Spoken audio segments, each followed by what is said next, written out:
The camera phones come up first, then the whispers, then the silence, the kind that tells you everyone in the room is watching you drown. He's sitting in a glass-walled boardroom on the 47th floor of one of the most powerful corporate towers in the world, and he's completely frozen. The question hanging in the air isn't complicated. It's brutally simple. A woman in a charcoal suit, sharp-eyed, unimpressed, leans forward across the polished table and asks it again. Slower this time, like she's talking to a child. Mr. Ashford, I'll repeat the question. In your own words, not from a textbook, not from a consultant. What do you actually believe strong leadership looks like? The live stream counter in the corner of the screen ticks past 12,000 viewers. Executives, journalists, competitors. His father's entire empire is watching. And the heir to that empire, 26 years old, custom suit, Princeton degree, every advantage money can buy, opens his mouth and says absolutely nothing of substance. Well, I believe that effective leadership is about leveraging synergies across verticals and, fostering a culture of disruptive innovation that empowers stakeholders to... She cuts him off. That's a press release. I asked what you believe. The room goes quiet again. Someone coughs. He can see his reflection in the glass behind her. Pale, sweating, trapped. He tries again, stumbling through buzzwords, corporate jargon, the kind of polished nothingness he's been trained to deliver his entire life. But it's too late. The damage is done. One of the board members is already texting. Another is shaking his head. And in the back corner, partially obscured by the glare of the lights, his father sits perfectly still, face unreadable, fingers steepled beneath his chin. The interview ends 7 minutes later. By the time he makes it to the elevator, the clip is already online. And what happens next will make you question everything you thought you knew about success, privilege, and what it really takes to become something more than just a name on a door. If you want to see how a forgotten bus driver dismantles a billion-dollar ego with a single sentence, hit that like button right now, subscribe so you don't miss what comes next, and drop a comment telling me. Have you ever had someone unexpected completely change how you see yourself?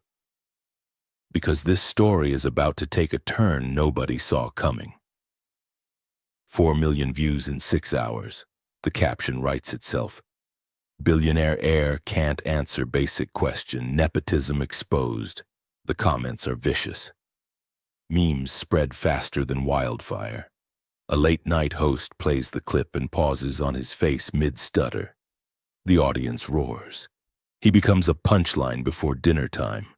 And that night, in a penthouse so high above the city that the traffic below looks like veins of light, his father finally speaks. 6 weeks. That's all he says at first. No yelling, no disappointment. Just 2 words delivered with the cold precision of a man who built a $15 billion empire from nothing and has no patience for weakness. You have 6 weeks to prove you're capable of representing this family. One final evaluation, internal and public. You'll present to the board, the press, and every person who just watched you embarrass us.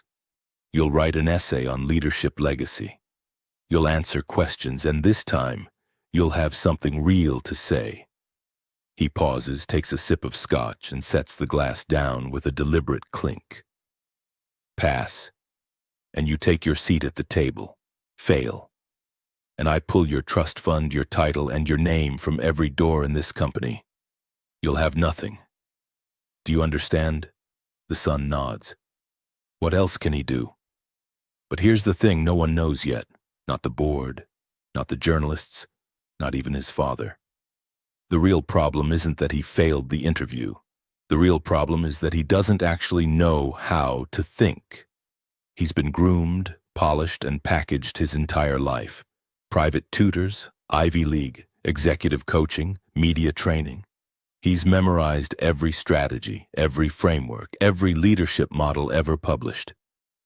But when someone asks him what he believes, there's nothing there. Just an empty vault wrapped in expensive tailoring. So he does what he's always done. He hires more help. 3 interview coaches over the next 10 days. $2,000 an hour each. They drill him. Power poses, vocal tonality, eye contact. Frame your answers with the STAR method: situation, task, action, result. They give him templates, scripts, responses designed to sound authentic without requiring him to be authentic. And it works, kind of. He sounds better, more confident. But when he practices alone in front of the mirror late at night, he sees it. The same emptiness, the same performance. He's a hologram of a person, and everyone can tell. Then the universe decides to humble him. It starts small. His credit card gets declined at a coffee shop. Turns out his father froze his accounts. Part of the process, the assistant says. Then his driver quits. Then his parking permits are revoked.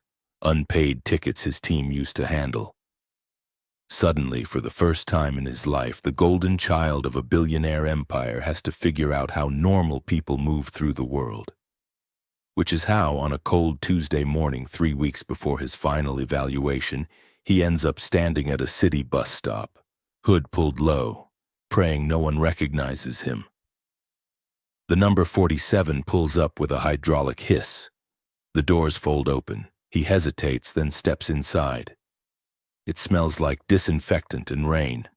He taps his phone against the fare reader, twice because he doesn't know how it works, and stumbles toward the back, avoiding eye contact with everyone. That's when he notices the driver. An older black man, maybe late 60s, with gray at his temples and hands that rest steady on the wheel. He's calm, unhurried. A teenager tries to board without paying, muttering something about not having cash. The driver doesn't yell, doesn't threaten. He just looks at the kid in the rearview mirror and asks quietly, "What kind of man do you want to be when no one's looking?" The kid freezes. Then, after a long pause, he digs into his pocket and pays. The billionaire's son watches this from the back, and something shifts in him. Not much. Just a flicker. Because what he just saw wasn't control. It wasn't authority, it was something else. Something he doesn't have a word for yet. The bus rolls on. He rides it all the way to the end of the line, gets off, and takes an rideshare home. He doesn't think much of it. But 3 days later, after another brutal news cycle, this time a tabloid runs a piece titled "Empty Suit, Full Wallet," he's back on the 47. Same seat, same route. And this time, he's sitting closer to the front. The driver glances at him in the mirror. Just once, doesn't say anything. But somehow the son feels seen in a way he hasn't in years. And then on the 7th day, it happens. He's slumped in his seat, scrolling through comments that eviscerate him when the bus stops at a red light. The driver adjusts the mirror, looks directly at him, and says, just loud enough to be heard over the engine, "You don't fail because you don't know enough. You fail because you're afraid to mean anything." The son's head snaps up. The driver's eyes are already back on the road. The light turns green, the bus moves forward, and the heir to a $15 billion empire sits there, frozen. Those words lodged in his chest like a bullet he didn't see coming. He wants to laugh it off, mock it, dismiss it as some random old man spouting philosophy. But he can't. Because somehow, in one sentence, this stranger just named the thing he's been running from his entire life. He rides the bus in silence for the rest of the route, gets off without saying a word. But that night, lying awake in his too-big apartment, staring at the ceiling, he can't stop hearing it. "You're afraid to mean anything." And for the first time since the interview went viral, he wonders if maybe, just maybe, the person who can actually teach him something isn't in a boardroom at all. So here's the question. How does a man who has everything learn what it means to be worth something? And what happens when the only person willing to teach him is someone the world has already forgotten? Here's what nobody tells you about privilege. It doesn't just give you everything. It takes away your ability to recognize when you have nothing. The next morning, he's back on the bus. Not because he has to be. His father reinstated one credit card, enough for ride shares, enough to avoid the humiliation of public transit. But something about that sentence won't let him go. You're afraid to mean anything. It plays on loop in his head while he's practicing interview answers, while he's staring at his reflection, while he's lying awake at 3 in the morning wondering how someone with a Princeton degree and a billion-dollar last name can feel this empty. So he boards the 47 again. Same time, same route. And this time, he doesn't sit in the back. He takes a seat 3 rows from the front, close enough to see the driver's hands on the wheel, close enough to hear the rhythm of his breath. The old man glances at him in the rearview mirror, just once briefly, and says nothing. Doesn't acknowledge him. Doesn't repeat the line that's been haunting him for days, just drives. And somehow that silence is worse than rejection. 2 stops later, a woman gets on with 3 kids and not enough hands. Groceries spilling, the youngest one crying. She's scrambling, apologizing, trying to dig out her fare card while balancing everything. The driver waits. Doesn't rush her. Doesn't sigh with impatience like every other driver would. He just sits there calm until she finally gets the card through the reader. Then he looks at her in the mirror and says, "You're doing great, ma'am. Take your time." She smiles, exhausted but real, and something in her shoulders drops.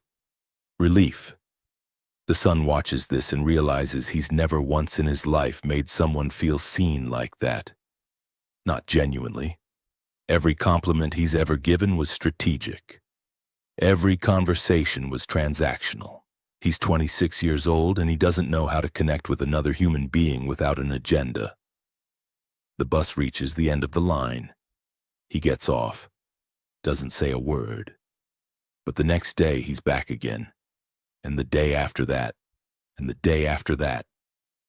Because here's the thing about transformation. It doesn't start with some big moment of clarity.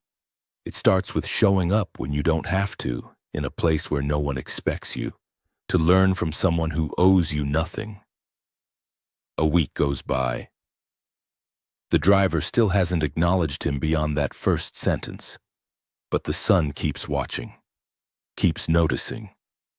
The way the driver diffuses a fight between 2 passengers, not by raising his voice, but by asking a single question that forces both of them to think.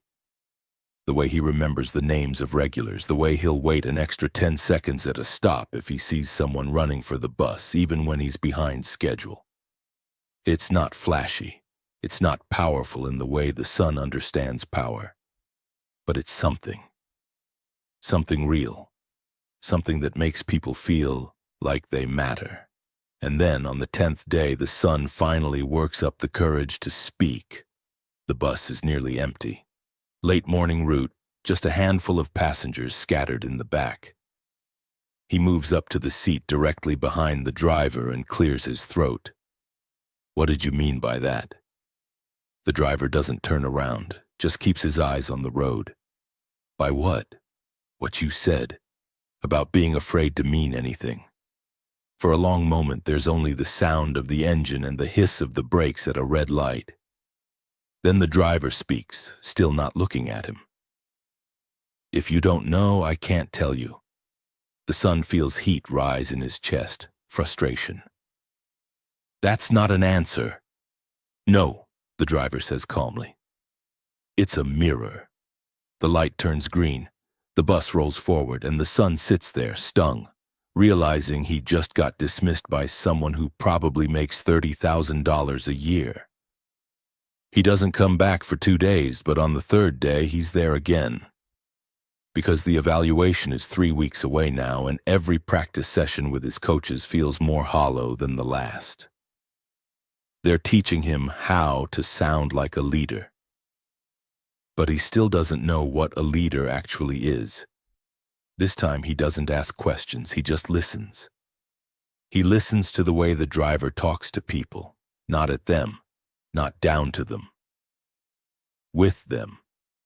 He listens to the silences, the way the driver lets tension breathe instead of filling every gap with noise. He listens to the choices, when to intervene, when to let things unfold, when to speak, and when speaking would just make things worse. And slowly, something starts to crack open in him. But here's the part no one warns you about. The moment you start seeing clearly is also the moment you realize how much you've been lying to yourself. 2 weeks before the evaluation, it happens. He's on the bus during the evening rush, packed shoulder to shoulder with people who've been working all day, exhausted, irritable, just trying to get home. A man in the back starts yelling at someone for stepping on his shoe. The tension spikes fast, voices rising. A woman tells them both to shut up. Someone else pulls out their phone to record. The driver doesn't stop the bus, doesn't yell. He just adjusts the rearview mirror and speaks, not loud, but clear enough to cut through the noise. Gentlemen, we've all had long days. Let's not make them longer. That's it, 10 words. But the tone lands somewhere between respect and consequence, and the fight deflates. The man in the back mutters something and sits down. The bus keeps moving, and the son sitting near the front thinks, I couldn't have done that. Not because he doesn't have the words, but because he doesn't have the presence, the weight, the thing that makes people listen not because they have to, but because they want to. That night he does something he hasn't done in years. He breaks his own script. He waits until the bus reaches the end of the line. Everyone gets off. The driver starts his post-route checklist, checking seats, picking up trash, making notes on his clipboard. The son stands at the front, hesitating, and then finally speaks. Why do you drive a bus? The driver looks up, really looks at him for the first time, and for a moment the son thinks he's about to get dismissed again. But instead, the driver sets down his clipboard and leans back in his seat. Because I was tired of being driven by anger. The son blinks. What does that mean? The driver studies him for a long moment, then gestures to the empty seat across from him. Sit. He does. 20 years ago, the driver says slowly, I worked in education policy, city level. I was good at it, smart, connected. I thought I was making a difference. He pauses. Then I found out the department was funneling millions in funding away from the schools that needed it most. Fraud, corruption, all the way to the top, so I exposed it, went to the press, testified, did everything right. What happened? I lost everything. The driver's voice is calm, but there's steel underneath. Career gone, reputation destroyed, my wife left. Took my daughter with her. Said I cared more about being right than being smart. He exhales slowly. She wasn't wrong. The son doesn't know what to say. I spent 5 years angry, the driver continues. At the system, at the people who got away with it. At myself for thinking truth mattered more than survival. That anger almost killed me. So I had to make a choice. Stay angry or find a different way to live. And you chose driving a bus? I chose service without spectacle, the driver says. I chose showing up every day for people who don't have other options. I chose being the kind of person I needed when I was at my lowest. He looks directly at the son. You can't undo the past, but you can decide who you are in the present. The son sits there, something heavy settling in his chest. Why are you telling me this? The driver picks up his clipboard again. Because you keep showing up, that means something. Most people with your resources wouldn't bother. You know who I am. I knew the first day you got on my bus, the driver says simply. Viral video of a billionaire's son failing an interview. Kind of hard to miss. He stands, starts walking toward the front. The question isn't who you are, it's who you're trying to become. And just like that, the son realizes, this isn't charity. This isn't some feel-good mentor moment. This is a test. And he's been failing it every single day by showing up expecting answers instead of being willing to change. The next morning, he comes back with different questions. Not how do I pass this evaluation, but why does my father's approval matter more than my own integrity? Not what should I say, but what do I actually believe? The driver doesn't give him answers. He gives him more questions. Harder ones. The kind that make the son uncomfortable, that poke at wounds he didn't know he had. Why are you so angry? The driver asks one day. The son tries to deflect. I'm not angry. Yes, you are. I can see it every time you check your phone, every time someone looks at you, you're furious. The son stops, swallows, and then for the first time he tells the truth. Because my father doesn't see me. He sees a position to fill, a liability to manage. I could be anyone. I could be no one. And it wouldn't matter as long as I performed the role correctly. The driver nods slowly. Good. Now you have something real to say. But here's where everything starts to unravel. The moment you find your voice is also the moment the system realizes you're becoming dangerous. 10 days before the evaluation, the son is sitting on the bus when his phone buzzes. A text from his father's assistant. Your revised essay draft has been flagged. Your father wants to meet. His stomach drops. He's been rewriting his evaluation essay, not with his coaches, but alone late at night after conversations with the driver. He stopped using corporate speak, stopped trying to sound impressive. He's writing about accountability, about how systems reward compliance over conscience, about how leadership isn't about being right, it's about being responsible for the impact of your decisions. It's risky, it's real, and apparently someone leaked it. The meeting with his father is brutal. What is this? His father slides the draft across the desk like it's contaminated.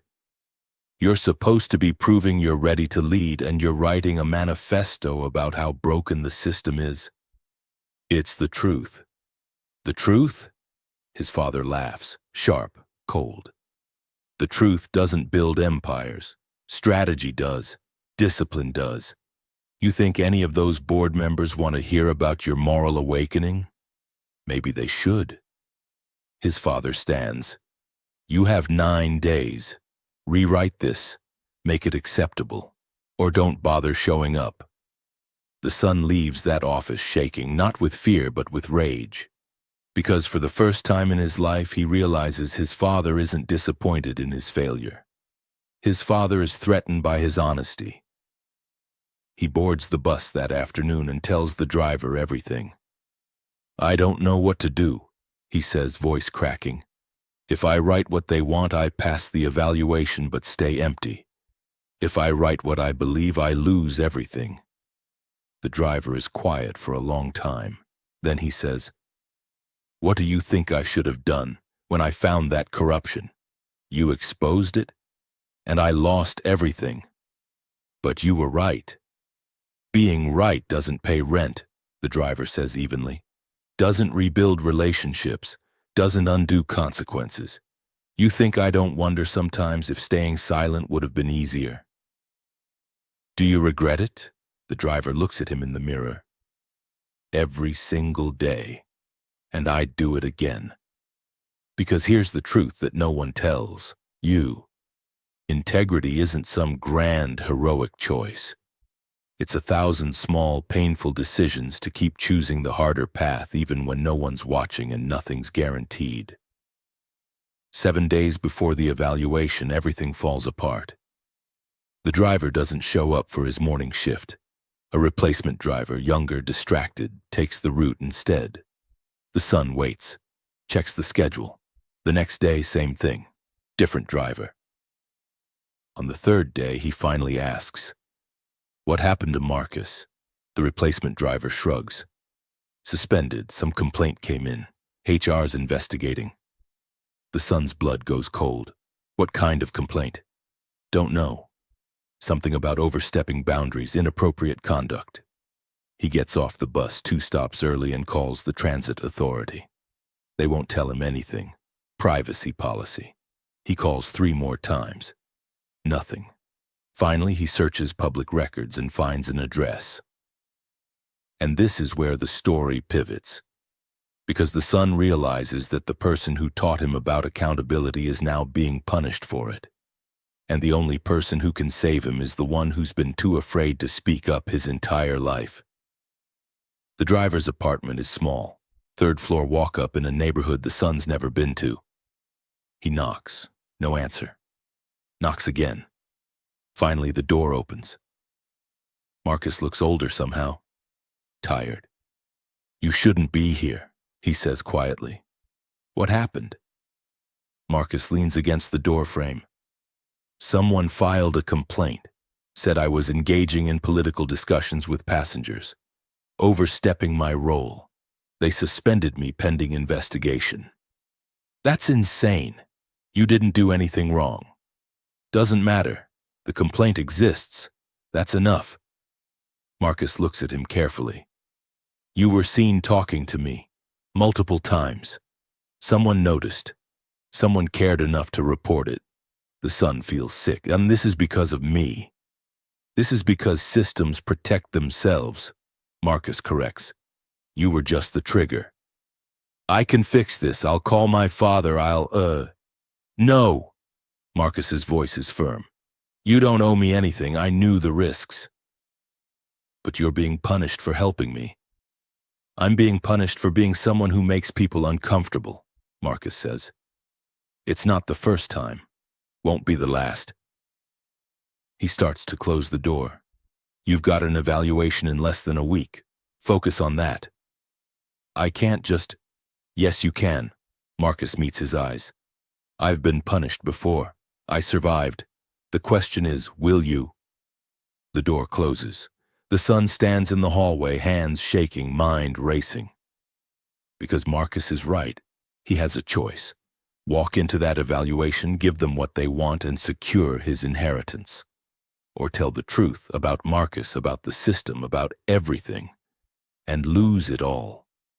And for the first time in his life, the billionaire's son has to answer the same question Marcus asked that teenager all those weeks ago.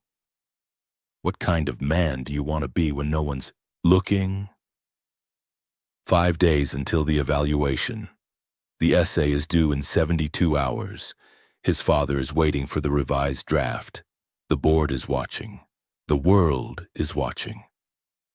And somewhere across the city, a bus driver who asked for nothing and gave him everything is sitting in a small apartment, suspended, waiting to see if the truth will matter this time. The son opens his laptop, looks at the safe version of his essay. Polished, acceptable, empty. Then he opens a new document, and he starts writing the truth. But here's what he doesn't know yet. Speaking the truth doesn't just cost you, it costs everyone who stood close enough to be associated with you. And in 3 days, he's going to have to decide if he's willing to pay that price.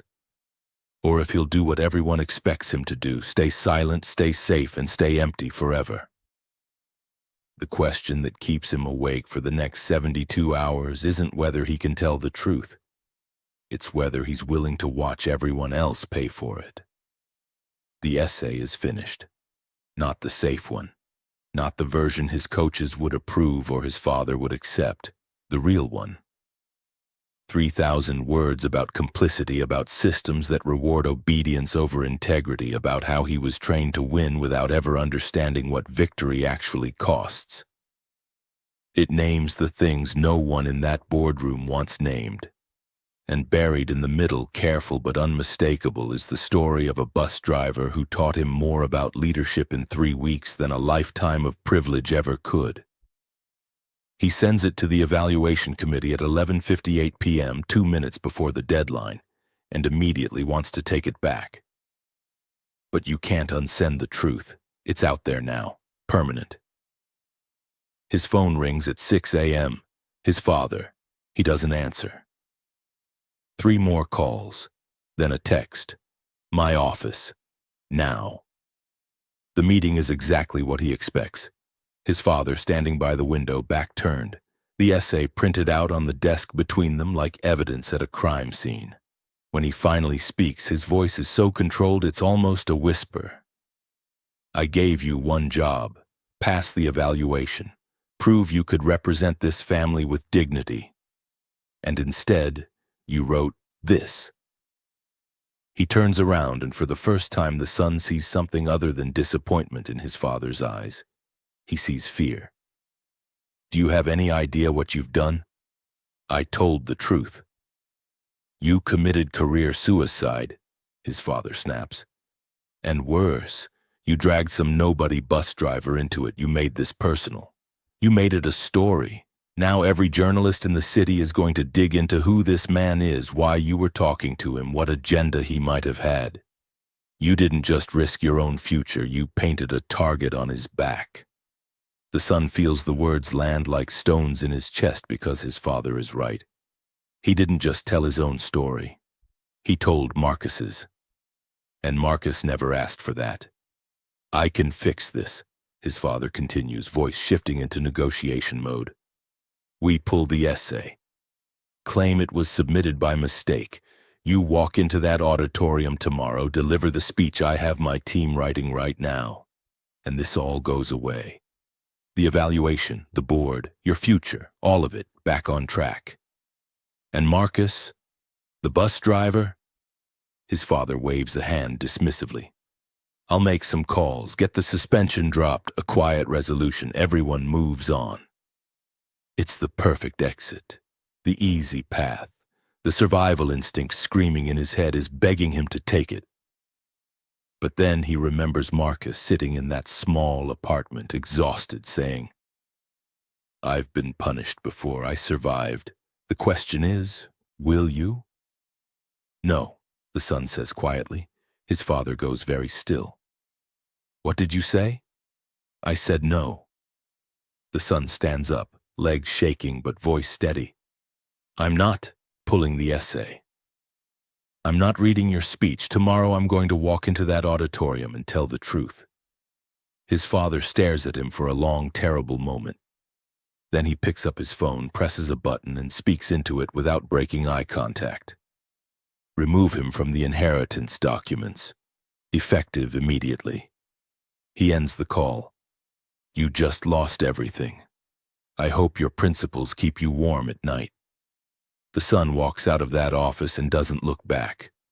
But his hands are shaking so hard he can barely press the button for the elevator. Because here's what no one tells you about choosing integrity. It doesn't feel noble. It feels like jumping off a cliff and hoping you remember how to fly on the way down.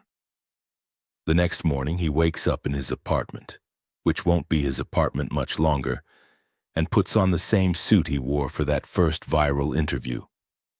Not because it's symbolic, because it's the only one he has left that still fits. Everything else feels like a costume now. He takes the bus, the 47. The replacement driver glances at him in the rearview mirror but doesn't say anything. He sits in Marcus's usual spot and watches the city roll by, wondering if this is what courage feels like or if he's just making the biggest mistake of his life.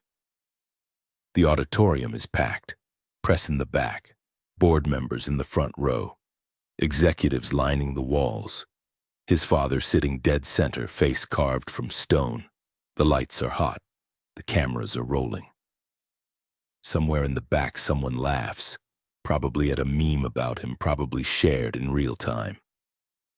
The moderator introduces him with the kind of polite coldness reserved for people everyone expects to fail. He walks to the podium. His prepared notes, the safe version, the one his father's team wrote, are folded in his jacket pocket. He can feel them there, heavy, tempting. He pulls them out, unfolds them, looks down at words designed to save him. And then he looks up at the audience. I'm not going to read this, he says. A murmur ripples through the room. Camera operators adjust their angles. His father's jaw tightens. The son folds the paper back up and sets it aside. Then he grips the edges of the podium and speaks without notes, without a script, without anything but the truth he's been too afraid to tell his entire life. 3 months ago, I sat in a room like this and failed an interview so spectacularly that it went viral. And I deserved every joke, every meme, every comment calling me an empty suit. Because that's exactly what I was. He pauses, lets that land. I've had every advantage. The best schools, the best coaches, access to people and opportunities most of you will never have. And I learned absolutely nothing of value. Because I was never taught to think. I was taught to perform, to win, to protect the system that gave me everything without ever questioning whether that system was worth protecting. Someone in the front row shifts uncomfortably. He keeps going. I was raised to believe that leadership means power, control, having the right answers. But 3 weeks ago, I met someone who showed me I was wrong. He didn't have a degree, didn't have wealth or status or influence. He drove a city bus. And in the time I spent listening to him, learning from him, I realized something that terrified me. He looks directly at his father. The people at the top of our systems, the ones making decisions that affect millions, don't actually know what leadership is. They know strategy. They know profit margins. But they don't know how to make someone feel seen. They don't know how to de-escalate tension or ask the right question or choose integrity when it costs them something. They don't know how to serve without spectacle. The room is silent now. Not the polite silence of a board meeting. The charged silence of people realizing this isn't going according to script. That bus driver taught me more about accountability in 3 conversations than I learned in 4 years at an Ivy League school. And you want to know what happened to him? He was suspended. Because someone decided that a man asking questions and making people think was more dangerous than a system that rewards obedience without conscience. His voice hardens. That's the legacy I was being groomed to inherit. That's the leadership model I was supposed to represent. And I'm standing here today to tell you, I can't do it. I won't. His father stands up and walks toward the exit. 6 executives follow, but half the room stays. And in the back, someone starts recording on their phone, not to mock this time, but to witness. I know what this costs me, the son continues. I know I just lost my inheritance, my title, probably any chance of working in this industry again. But I'd rather lose everything and mean something than keep everything and stay empty. Because the most important lesson I learned didn't come from a boardroom. It came from someone who stopped every day so others could move forward. Someone who chose service over status. Someone who taught me that real power isn't about what you can take. It's about what you're willing to give up for what you believe in. He steps back from the podium. The room is frozen. Some faces are furious, some are shocked. A few, just a few, are nodding slowly like something just clicked into place. He walks off the stage and out of the auditorium, and he doesn't look back. But here's where the story takes a turn no one saw coming. Sometimes losing everything is the only way to find out what you're actually made of. The speech goes viral, again, but this time the comments are different. He actually said something. This is what accountability looks like. Who is the bus driver? Within 48 hours, journalists tracked down Marcus's story. The suspension, the corruption he exposed 20 years ago, the system that punished him for it. Public pressure mounts. The Transit Authority launches an investigation, not into Marcus, but into who filed the complaint and why. 3 days later, Marcus is reinstated with a formal apology and an offer of back pay. The son finds out when Marcus calls him from a blocked number. You didn't have to do that, Marcus says. Yes, I did. You lost everything. No, the son says, voice steady for the first time in months. I lost everything I didn't need. There's a long pause. Then Marcus says, there's a lot of work to do if you're interested. What kind of work? The kind that doesn't pay well and doesn't come with a title, but it matters. The son doesn't hesitate. When do we start? 5 years later. They co-run a nonprofit called the Marcus Cole Leadership Institute. It operates out of a converted warehouse on the east side, funded by donations and grants and people who believe there's a better way to teach the next generation. They work with kids the system has ignored, kids who don't have access, who've been told they don't matter. And they teach them the things no Ivy League school ever could: how to think critically, how to ask hard questions, how to choose integrity when it costs you something. The son's father never speaks to him again. The empire continues without him, and he's fine with that. Because one afternoon, sitting in a room full of students debating ethics and accountability, a college filmmaker approaches him for a documentary interview. She asks the question he's been asked 100 times now. What's the most important thing you learned? He smiles, glances at Marcus, gray-haired now, still sharp, still asking the questions no one else will, and answers the way he always does. The most valuable education I ever received didn't come from a boardroom. It came from someone who stopped every day so others could move forward. Someone who taught me that you don't lead by taking up space. You lead by making room for others to rise. Marcus nods once, almost imperceptibly. The doors close. The work continues. And here's the final truth. Transformation isn't a moment. It's a choice you make every single day to be the person you needed when you had nothing. Now here's my question for you. Have you ever had someone unexpected completely change the way you see yourself? Someone who wasn't supposed to matter but ended up mattering most? Drop your story in the comments below. And if this one hit you differently, share it with someone who needs to hear it. Because the real measure of a story isn't how many people watch it. It's how many people it moves to action. Hit that subscribe button if you believe there's a better way to lead than what we've been taught. And tell me, what's one sentence someone said to you that you've never been able to forget? Let's talk about it.